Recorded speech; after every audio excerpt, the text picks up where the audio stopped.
নিতে হবে। সময়টা খুব দ্রুত চলে যাচ্ছে, কিন্তু ইদ্রিসকে চতুর্থ আসমানে পাওয়া যায় না। তুমি যেহেতু নিয়ে এসেছ, বোঝা গেল মৃত্যুর বিষয়টা কোনো ব্যক্তি জানে না। এটা আমার আল্লাহ ছাড়া আর কোনো মানুষের কাছে ক্ষমতা আছে কি? মৃত্যু কার কোথায় হবে কেউ জানে না। ঠিক তেমনই একটা ঘটনা, এই কথাটা এখানে দেখলাম। আমি বলি ইসরায়েলে আপনাদেরকে একটু নিয়ে যাব। আজ থেকে 4000 বছর আগের কথা। হযরত মুসা আলাইহিস সালামের জামানায় ওই দিকে একটু নিয়ে যাচ্ছি। মন খারাপ করার কিছু নাই, আপনাদেরকে একটু কথাগুলি মোটিভেশন করব, মনটাকে একটু নরম করে কথাগুলি শোনেন। মৃত্যু কখনকার কোথায় এসে যাবে এটা জানা নাই। ইসরায়েলের মধ্যে আজকে আপনি ভালো করে একটা ক্লিন শেপ করেছেন, সকালবেলা আত্মীয় বাড়ি যাবেন। এই আত্মীয় বাড়ি যাওয়ার জন্য আপনি প্রস্তুতি হচ্ছেন। জুমার দিন ভাবলেন জুমার সালাতটা পড়ে যাব, ক্লিন শেপ করে আপনি চলে গেলেন। এই জুমার সালাতটা আপনার ভাগ্য হলো না, একটুখানি বুকের নিচে ব্যথা হলো, পেইন হলো, হঠাৎ করে আপনি বিছানায় শুয়ে পড়লেন, মৃত্যুটা এসে গেল। এই ক্লিন শেপ হলো মানুষটা এখন কবরে গিয়ে করবে কি? কথা হচ্ছে, আপনি তো কবরে গিয়ে বলবেন বিসমিল্লাহির রহমানির রহিম রাসূলুল্লাহ, হে আল্লাহর নবী গো, আপনার এই উম্মতরা জমিনের মধ্যে ছিল, আপনার বলে দিয়ে গেলাম। আল্লাহর নবী চিৎকার করে একটা বলবেন, না না না না, আনতা হাদা, এটা আমার উম্মত না, আমার উম্মতের সার্টিফিকেট আছে, আমার উম্মতের সুন্নাত আছে, এটা আমার উম্মত নয়। এই ব্যক্তি ইহুদি নাসারাদের উম্মত। আলহামদুলিল্লাহ, হিসাব করে চলবেন। আমি যাব বনি ইসরায়েলের মধ্যে।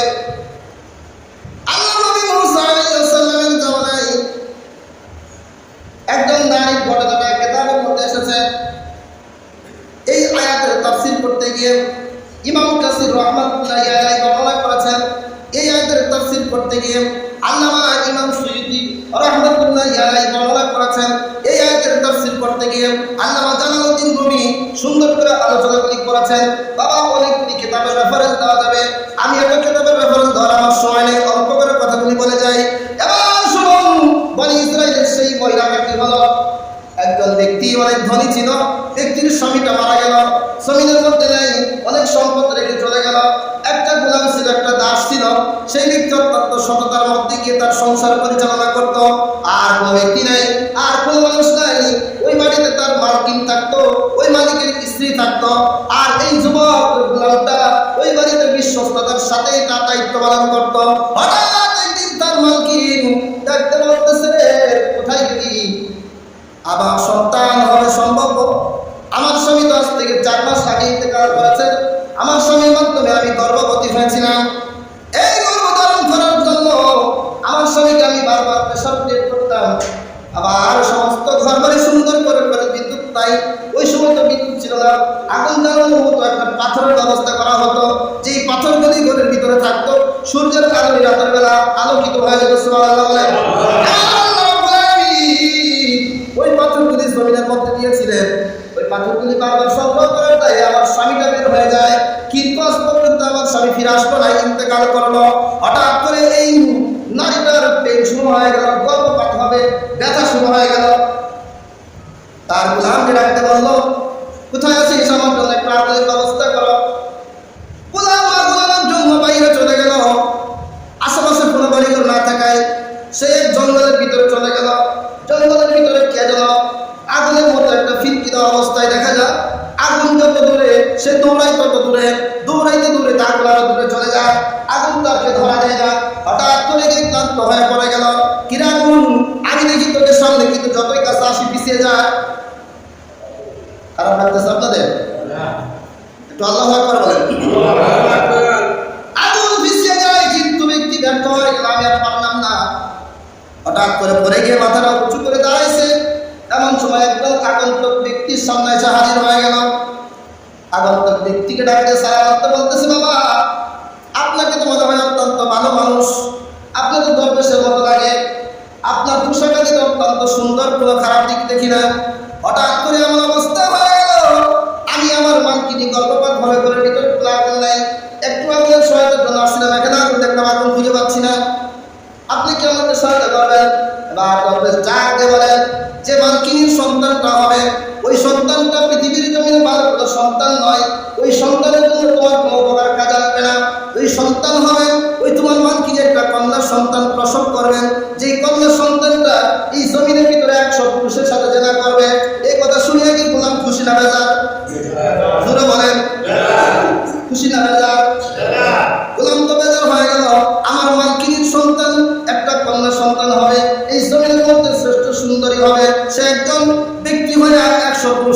নামে বিচার করবে। মনটা খারাপ হয়ে গেলে কিসের আগুন, আগুন দরকার নেই, মরে যায়, ঠিক না?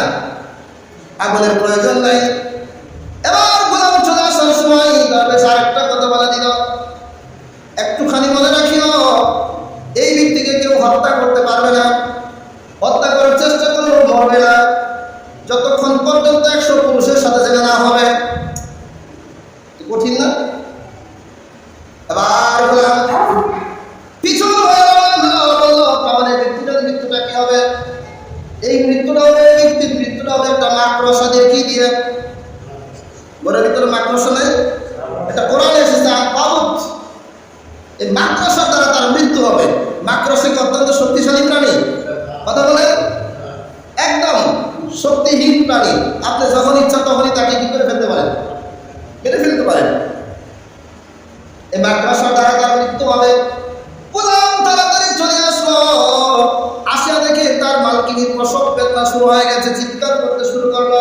আশেপাশে কোনো মানুষ নাই, এমনিতেই চিৎকারের যন্ত্রণায়, ব্যথার যন্ত্রণায় সন্তানটা জমিনের ভিতরে ভূমিষ্ঠ হয়ে গেল। এই ব্যক্তি কষ্ট করিয়া ঘর থেকে একটা ছুরি নিয়া চিন্তা করলো যে এই কন্যা সন্তানটা জমিনের মধ্যে এসছে, আমার মালকিনীর বদনাম হয়ে যাবে, আমার মালিকের বদনাম হবে, এই বদনাম হওয়া আমি পছন্দ করি না, আমি সহ্য করতে পারবো না। ওই ব্যক্তি নিজের হাতে ছুরি নিয়া এই নবজাতক শিশুটাকে হত্যা করার জন্য এগিয়ে আসলো। হত্যা করার জন্য এগিয়ে আসার পর সেই ব্যক্তি এত জোরে ওই ছোট শিশুটির গর্ভের অপাত হওয়ার সাথে সাথে শিশুটির বাচ্চার পেটের ভিতরে এমনভাবে ছুরি দিয়ে আঘাত করলো, পেটটা 2 টুকরো হয়ে গেল, পেটের ভুঁড়িটা বাইরে হয়ে গেল। এবার ভাবছে সেই ব্যক্তি মারা যাবে, একটা চিৎকারের আওয়াজ নাই, এই গোলামটা সন্তান হত্যার দেয় এই বাড়ির থেকে পালান করে চলে গেল, আর এই দেশে ফিরে না। এবার গর্ভধারণ হয়ে গেল, সবকিছু শেষ, রক্তপাত হয়ে যাচ্ছে। এবার মা জননী যখন হুঁশটা জ্ঞানটা ফিরে দেখে সন্তানকে কে যেন হত্যা করে চলে গেছে, কষ্ট করিয়া যখন ওই সন্তানটাকে পেটটাকে 2 সাইড থেকে চামড়া আনিয়া সুই দিয়ে সেলাই করে জয়েন দিছে, কিছুক্ষণ পরে সন্তান চিৎকার শুরু করছে, আল্লাহু আকবার বলেন, একটু জোরে বলেন আল্লাহু আকবার, আরো জোরে বলেন আল্লাহু আকবার। সন্তানকে চিৎকার আওয়াজ শুনিয়া মা কতই না ভালো লাগছে, মার কান্না আওয়াজ শুনিয়া, সন্তানের কথা শুনিয়া মা হৃদয়টা ঠান্ডা হয়ে গেছে। কে আসিছে? আমার এই সন্তানকে হত্যা করার জন্য এখানে এসেছিলি, আয় দেখে যায় আমার এত চাঁদের মতো সুন্দর ফুটফুটে সন্তানটাকে কে হত্যা করতে চাস? আর কোনো মানুষ আসে না। এবার দেখি গোলাম খুঁজে পাওয়া যায় না, গোলাম কি আর আছে? চলে গেছে। কথা তো শেষ হইতেছে, কিছু করার নাই। আমি আমার কথাটা